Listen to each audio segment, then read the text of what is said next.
Thank you very much. Well, I think all of India is in a sense on tenterhooks, anxious about when Anna Hazare will call off his fast and whether we might see a resolution, if not today, in the next 24 hours. Furious attempts have been on to find a middle path, and someone who behind the scenes has been playing a crucial role as a mediator who's been in touch with all sides. Anna Hazare's team, of course, the opposition parties and the government of India, is spiritual leader Sri Ravi Shankar.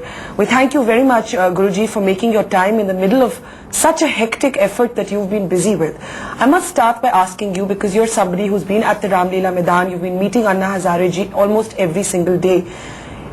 Do you hope and are you optimistic that we are, as a country, on the verge of a breakthrough? We are, in fact, yes. See, the ice is broken, as I have said already. There is a softening stand from every side, and everybody has realized our goal is one, that is to make the country free from corruption. And they're all talking, and so good to see that. I don't think the solution is far away.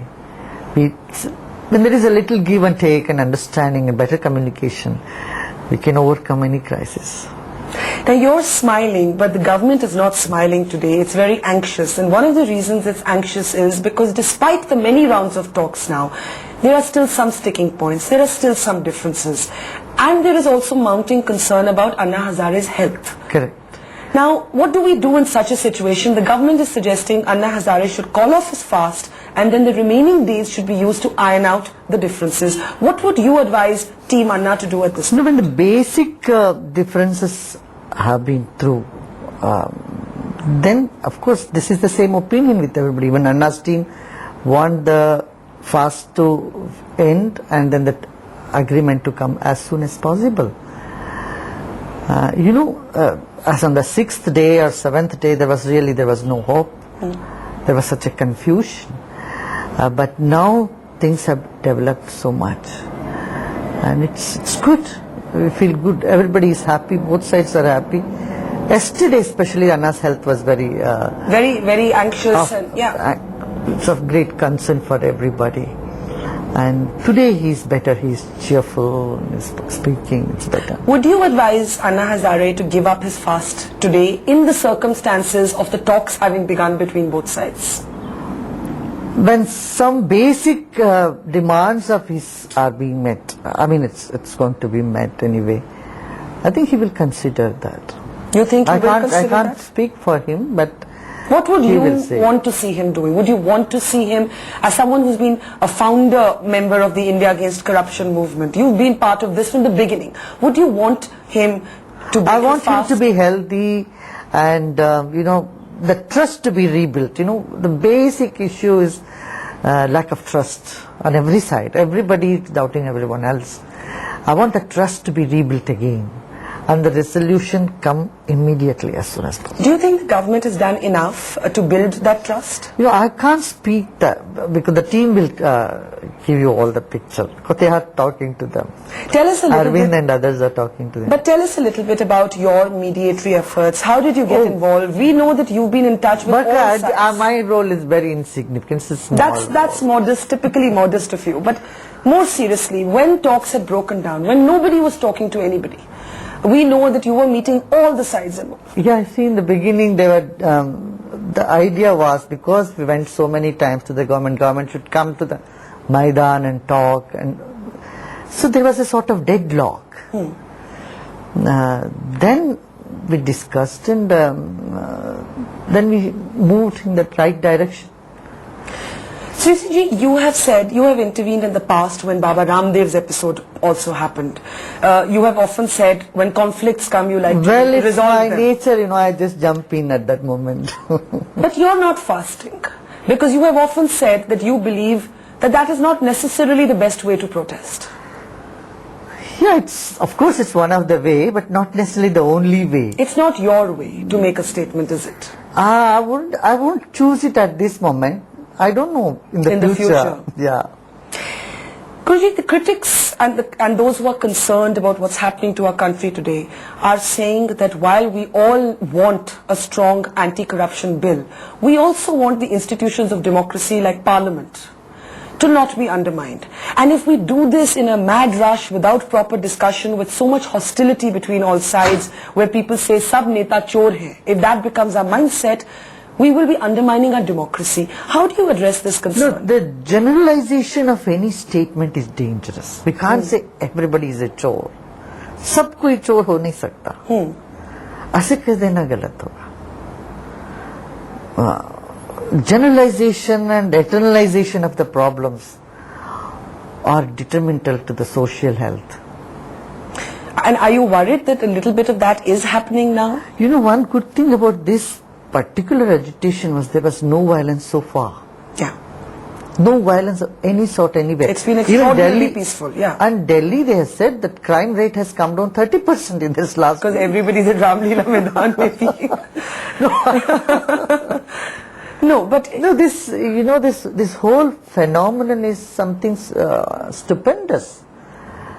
There is an agitation taking place all over the country and there is no violence, no tod-fod, किसी को जान मान का, किसी का नुकसान नहीं है. I mean, this type of waking up or call to wake up is essential for the country. And everyone is taking responsibility, you know, forgetting about their individual thing and thinking about the country.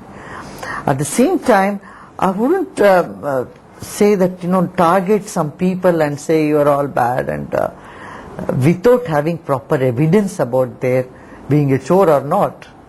would you appeal to both sides right now to show more flexibility than they're showing? Or do you believe that they're showing enough flexibility? They are already doing it. They have done it, they're doing it, and I'm quite content with that, happy with that. But yet we're not seeing a breakthrough, and there's concern that these No, two no, points... no, no. Breakthrough is happening on many points, many points.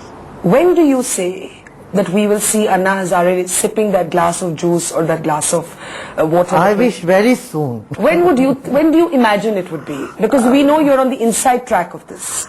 No, I wouldn't say that I know every movement, but I know that things are moving in the proper direction, right direction. Whatever little differences are there, that could be ironed out. And both sides have been agreeing, talking the same tune. So you don't think both page. sides are being too inflexible in a sense? You think that phase is over? Not now, that phase is over.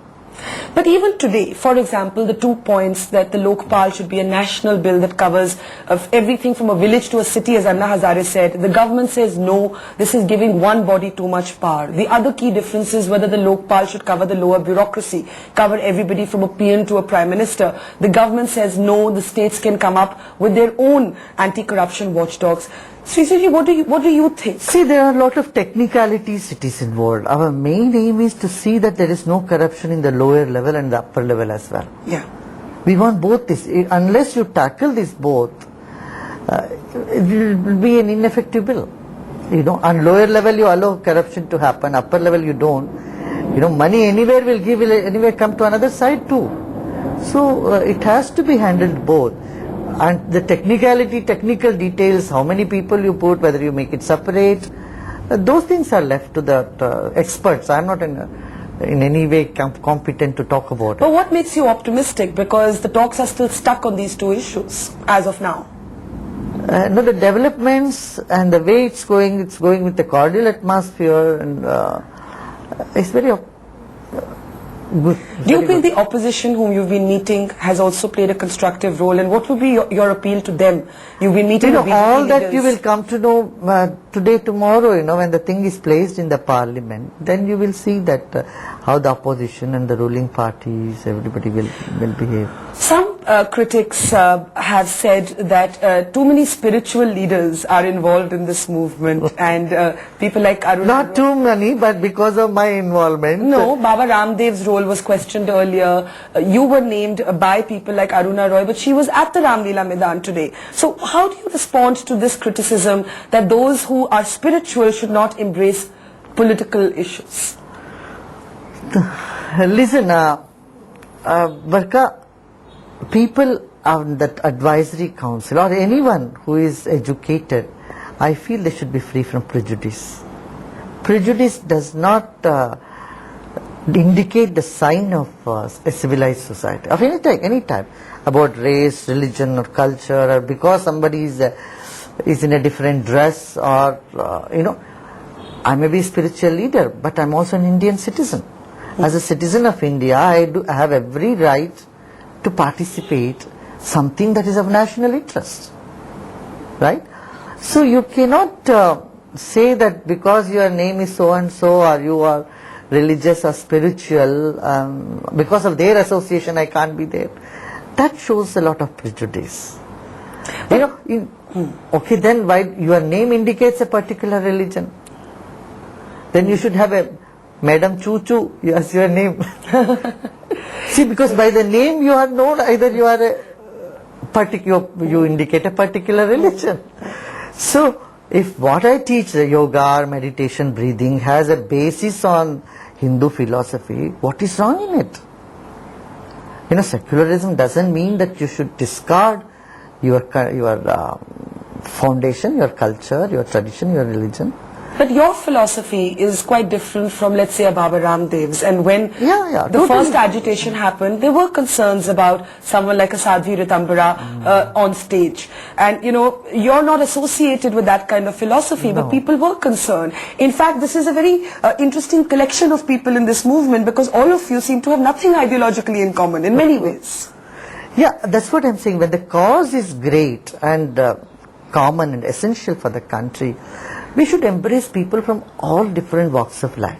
Everyone should come. But is there a danger of communalism creeping in from certain quarters? Do you worry about that? See what happened. Was there a communalism in this? In this whole movement, there was not an iota of communalism. People from every part of the country, every religion were participating very happily. So I think we need to unite people, and we should not have any prejudice against anybody. This is my contention and my style of working. You're a consensus builder in a way, and that is why you get involved in conflicts and seek to resolve them. Give us a sense of Anna Hazare's mood and where his mind is, because you're somebody who's been regularly in touch with him, and what you've been in a sense advising him to do. My role is to soften all the rough edges. Got it. And do you think that you have reached 100% success right now, or 80% success? I don't gauge my success. I just keep doing what I feel right. And it's for you to see whether it has come to whatever conclusion it takes up. Guruji, the larger picture of where our country is today, I bring you back to the concerns that what is happening today could change politics forever. It could change politics for the good.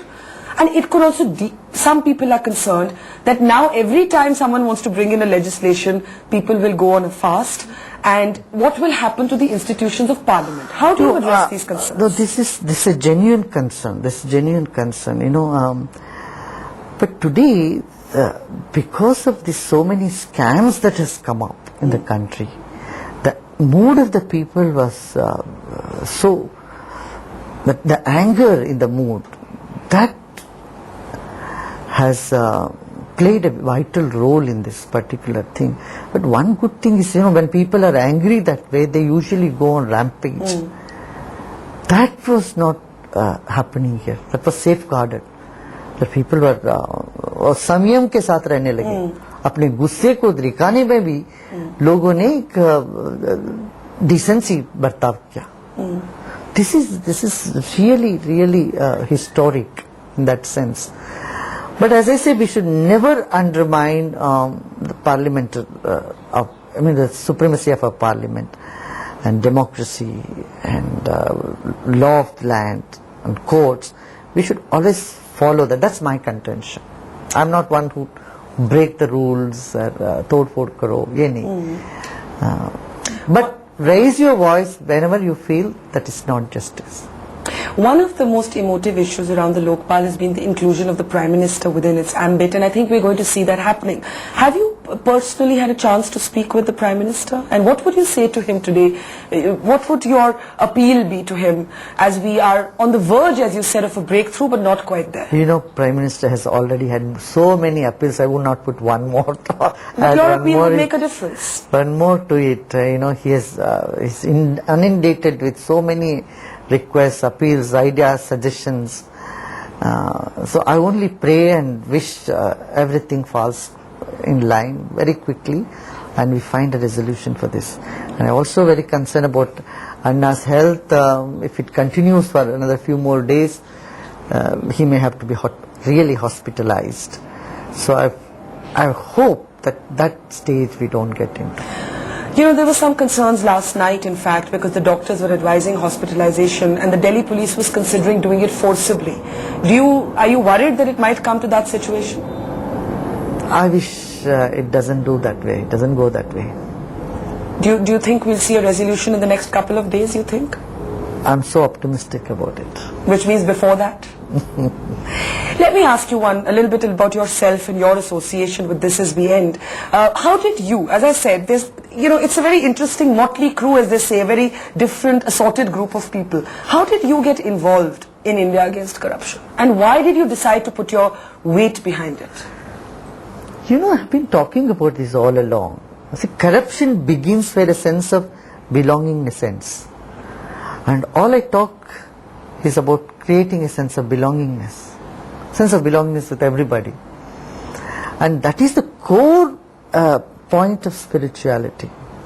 That you belong to everybody and everyone belongs to you. So we started this idea came up and we started this last year. And then Anna Hazare, I knew him from last 30 years. He has been fighting against corruption, from Maharashtra. So I had requested him, Anna, you have to come to the national stage now, not enough just... he said, whom do I know in Delhi? I don't know anybody. No, there will be many people who would love to know you and, listen to your ideas. And he's a perfect Gandhian in that sense. So all of us, there was Baba Ramdev was there, myself, and of course Arvind Kejriwal played the pivotal role. He is still the center pillar after Anna, that he was coordinating Kiran Bedi. It took a very good start in Delhi. After that I was traveling around 14 states and asking people to take vow. First, not to bribe anybody. Second, the bureaucrats, I requested bureaucrats to put a sticker on their table, say, I don't take bribes. Third was the Lokpal bill. So these were the three agenda with which we were motivating people all the time. Have you ever had to encounter an example of corruption? One would think that you are sort of beyond that experience. Oh yeah. We, whenever you are engaged in any social activity, of course these sort of issues do come. Many times, our own people were asked bribe. We said we will not give a pie. Just registering a land, getting an NOC for a building, constructing a building, all this, we had to go through this menace of bribery. And every day I meet thousands of people and they all come and talk about the same thing to me. People like Narayan Murthy have suggested to NDTV that maybe it's better to create a panel of eminent citizens who can look at the Lokpal bill. That is an alternative way of doing it. Let's not do it in a hurry. But do you believe, Guruji, that you endorse that view, or do you believe it must be done in this session of Parliament? See, whoever has drafted, whether it's from Jan Lokpal bill or Aruna Roy's or someone else, nothing will be perfect. They all may have some flaws, or they may all have some modification that is needed to them. So that is an issue that is left to the government, to the expert to sit and work on it. We cannot dictate terms on those things. But basically the principle should be followed. Like, CBI should be independent, or upper bureaucracy, lower bureaucracy, and then the politicians. So these are the basic factors, basic points. If we all agree, then the details could be worked out. It can take its own time. Always laws are always associated with amendments. Amendments can go on. So you are saying the agreement on the basic principles is more important than setting deadlines for the legislation? Because Anna's team has a deadline, in a way. And you're also Anna's team, but some parts of Anna's team. See, otherwise, things can just be kept in the Parliament, like women's bill now. It's there forever. Ever since I became a journalist, it's been in Parliament, actually. So, then this whole movement would be going into drains. So we want to see that the bill is passed so that it becomes a कानून बन जाना चाहिए, नहीं तो इन सब में पानी फिर जाएगा. लेकिन जो कुछ आइडियाज हैं, जैसे बाबा रामदेव का है death sentence for economic offences, और सम अदर्स से that liberalisation should be stop. Are you concerned कि आइडियाज पे ज्यादा फोकस अभी तक नहीं हुआ? Many people will have many ideas. What is good for common people? What's good for large number of people on long-term basis? That wisdom somebody has to take decision. Because ideas may all be very good, some parts it may good in parts or in whole, but we only have to get a broad picture of the whole. Yet fasting is not your way, and I remember reading once that one of your followers, a diabetes patient, was on a fast, and you called last time Anna was and you called him and you said, please stop the fast. Correct. Why? Because you believe health life is more important. Life is more important. I honor life more than that. You know, if somebody is alive, they can do more. I also pleaded to people. Yesterday I got the news that 20 people in the village of Anna is going to immolate themselves. Yeah. And that was and we had to make frantic efforts to make people understand this. Immolation is not an answer. And yesterday another gentleman immolated himself. एक आदमी ने आग लगा लिया अपने आप को. देखो इस तरह का एक्सट्रीम जो माइंडसेट है ना, रिएक्शन, ये गलत है. कोई चीज ऐसे रातों रात नहीं खड़ी हो सकती है. Are you worried that this is still a situation that could go out of control? क्योंकि आपने extreme mindset की. I am extremely worried that these things can go out of control. That's why this whole effort is being, there is such a hurry to find a middle path. To find a middle path and get it through. Very last question. You said you honor life. So would you, again I ask you, appeal at this moment to Anna Hazare to call off his fast? Definitely, when he has taken up a mission to accomplish a goal. Unless that goal is met, he would not relent. Yeah. I usually say, I prefer an agitation separate and unction separate. Yes. World over, people do agitations. और उनके साथ अनशन जुड़ा हुआ नहीं है. दुनिया भर में लोग करते हैं, संग्राम करते हैं, संघर्ष करते हैं. उस संघर्ष के साथ अनशन नहीं होता. मगर हिंदुस्तान में एक परंपरा चली आ रही है बहुत पहले से, महात्मा गांधी जी से, उससे पहले से भी. तो वो परंपरा ऐसे टूट नहीं सकती, ताकि वो बल अनशन के साथ ही संघर्ष. पर आज हालात बल है. आज हालात क्या ठीक है अनशन तोड़ने के लिए? मुझे लग रहा है कि चंद घंटों में आपके सामने ये सब बातें आ जाएगी. तो टीम अन्ना आपको सब बता दें. Well, we hope for good news. Thank you so much, Sri, for talking to us. Thank you.